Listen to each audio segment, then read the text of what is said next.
En esta clase vamos a hablar cómo utilizar systemctl para listar las unidades, los units. Nosotros podemos utilizar el comando systemctl sin ningún parámetro para listarlos. Systemctl, pulsamos intro y veremos a la izquierda la primera columna son los units. Vemos los distintos units que tenemos, los terminados con .mount, puntos de montaje, y luego los distintos servicios que están en el sistema. Vamos a tener la segunda columna si están cargados o si no están cargados. Hay algunos que no se muestran. En este caso veremos cómo mostrar los que no están cargados. Si están activos, en este caso han fallado. Vemos que tenemos algunos que han fallado. Y luego también vamos a ver cuál es su estado. Si está en este caso si está montado, el punto de montaje. Si se está ejecutando, si ha finalizado la ejecución correctamente o si la ejecución ha fallado. En este caso vemos que ha failed. Y a la derecha vemos la descripción. Nosotros nos podemos mover y nos dice punto, por ejemplo, el mount es para montar /boot.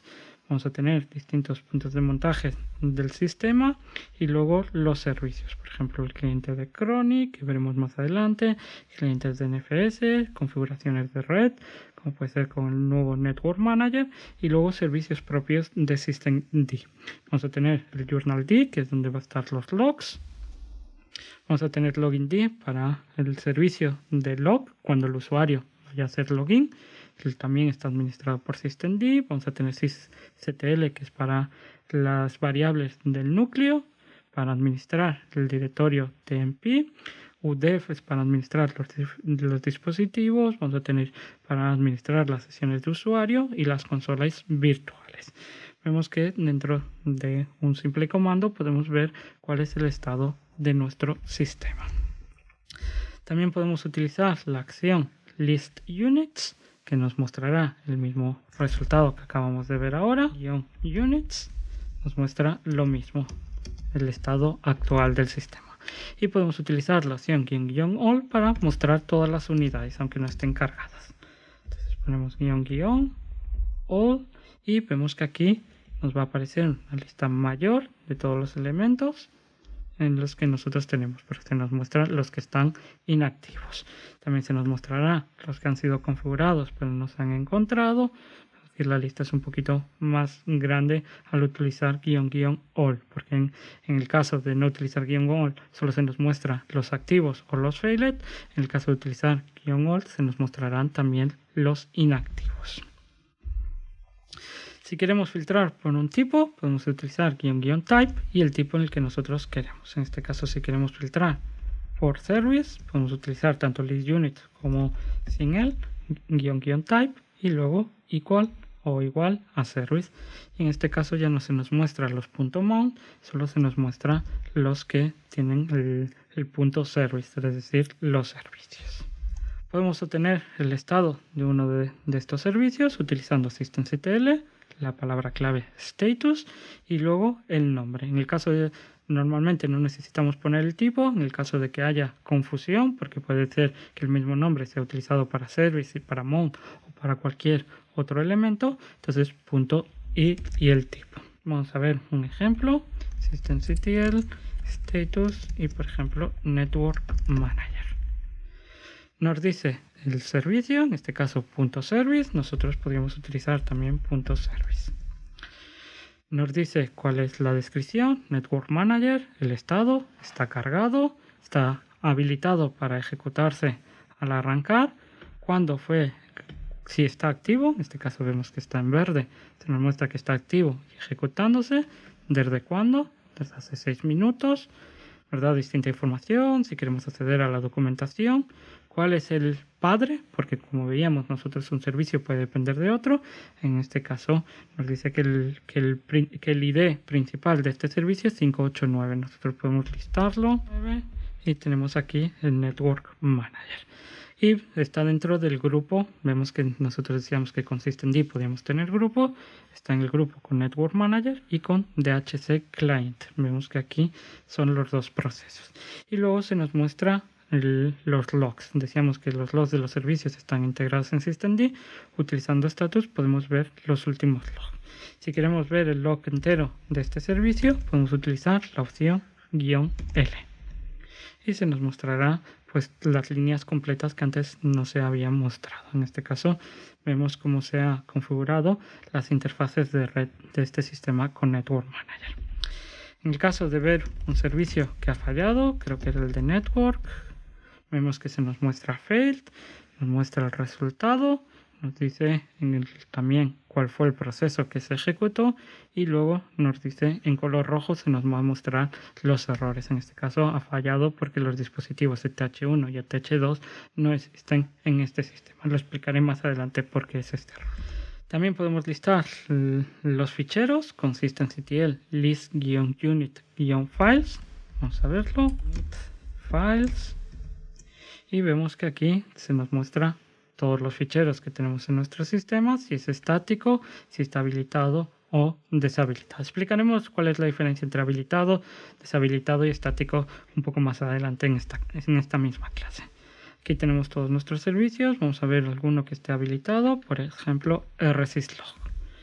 Vamos aquí, vemos que está habilitado y podemos ver cómo se define un servicio.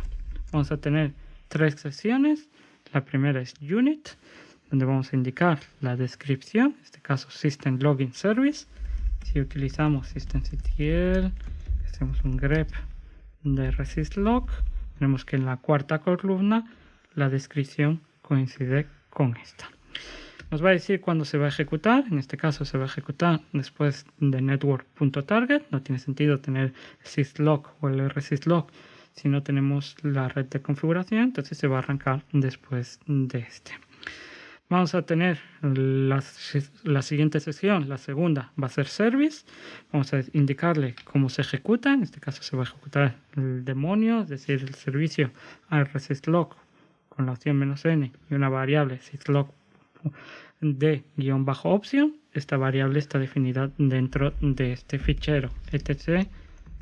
Vemos que tenemos que está vacío, pero tenemos esta variable. Lo que primero que hace es leer esta configuración, esta variable y luego ejecuta este servicio. ¿Cuándo reiniciar este servicio? Cada vez que falle el servicio se va a reiniciar automáticamente. La máscara del usuario, como los ficheros como se van a crear siempre sin el permiso de lectura o escritura para algo que no sea el usuario, y también distintas como mostrar la salida de este sistema. Y finalmente la sección de install es cuando nosotros vayamos a habilitar este servicio, en donde nosotros lo vamos a indicar. En este caso lo vamos a meter dentro de multiusuario. Solo vamos a querer syslog cuando estemos trabajando en el nivel de multiusuario. Los estados, que es lo que os comentaba anteriormente, va a ser loaded, es decir, que está cargado, o inactivo. En este caso nosotros vamos a ver el list all, que lo teníamos aquí está. Vemos que tenemos los loaded, tenemos los not found y no sé si tengo alguno por aquí. Sí, los loaded o no found en este caso.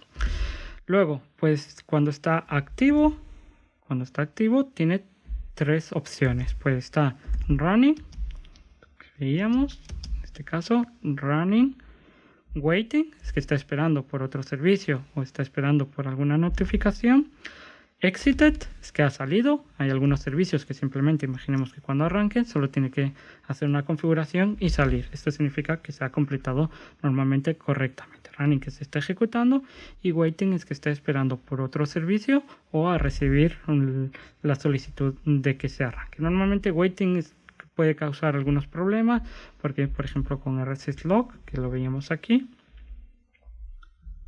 si el network no se ha ejecutado, este servicio estará en modo waiting. Entonces es que hay un problema en este servicio. Vamos a verlo de nuevo. Vemos que tenemos un waiting aquí. Tenemos un mounted. Este solo es para los mount o para los device. Waiting, por ejemplo, aquí es que está esperando por algún fichero. Vemos que tenemos algún dead. Eso significa que los que están desactivados en el modo inactivo están muertos porque no se ha probado a ejecutar. Luego vamos a tener, como veíamos cuando veíamos los ficheros, aquí vamos a tener el modo enable es que se va a ejecutar al arrancar el sistema, disable no se va a ejecutar y vamos a tener static. Static normalmente son ficheros, por ejemplo de mount, o también pueden ser servicios que dependen de otro. Es decir, cuando nosotros habilitamos un servicio, imaginemos que este servicio, audit D, dependiese de este servicio, brand bot service, cuando nosotros habilitamos este automáticamente entra en modo estático, porque no podemos arrancar este servicio sin este, entonces se nos muestra como static. Vemos que con systemd es mucho más fácil que con initd, que era más complejo saber en qué directorio había que configurarlo, cómo habilitarlo, etc. En este caso con systemctl podemos ver el estado actual del sistema simplemente ejecutando un comando, casi sin opciones si no queremos, y vemos cuáles son los servicios, cómo ha fallado, y como veíamos con systemctl status y el tipo, podemos ver qué es lo que pasa con ese servicio o con ese punto de montaje o con esa socket, por ejemplo.